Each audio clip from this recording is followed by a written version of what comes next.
আসসালামু আলাইকুম। সূরা আত-তাওবা আয়াত ৭২ থেকে ৭৬তম।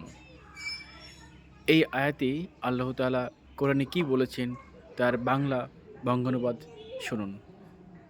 আল্লাহ মুমিন নর ও মুমিন নারীকে প্রতিশ্রুতি দিয়াছেন জান্নাতের, যাহার নিম্নদেশে নদী প্রবাহিত, যেখানে তাহারা স্থায়ী হইবে, এবং স্থায়ী জান্নাতে উত্তম বাসস্থানের। আল্লাহর সন্তুষ্টি সর্বশ্রেষ্ঠ এবং উহাই মহা সাফল্য। হে নবী, কাফির ও মুনাফিকদের বিরুদ্ধে জিহাদ করো ও উহাদের প্রতি কঠোর হও। উহাদের আবাসস্থল জাহান্নাম, উহা কত নিকৃষ্ট প্রত্যাবর্তন স্থল।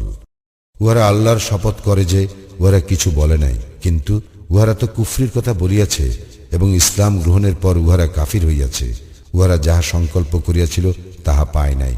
আল্লাহ ও তাহার রাসূল নিজ কৃপায় উহাদেরকে অভাবমুক্ত করিয়াছিলেন বলিয়াই উহারা বিরোধিতা করিয়াছিল।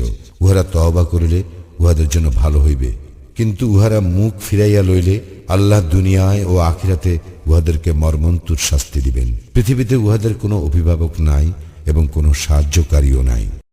উহাদের মধ্যে কেহ কেহ আল্লাহর নিকট অঙ্গীকার করিয়াছিল, আল্লাহ নিজ কৃপায় আমাদেরকে দান করিলে আমরা নিশ্চয়ই সাদাকা দিব এবং অবশ্যই সৎকর্মশীলদের অন্তর্ভুক্ত হইব।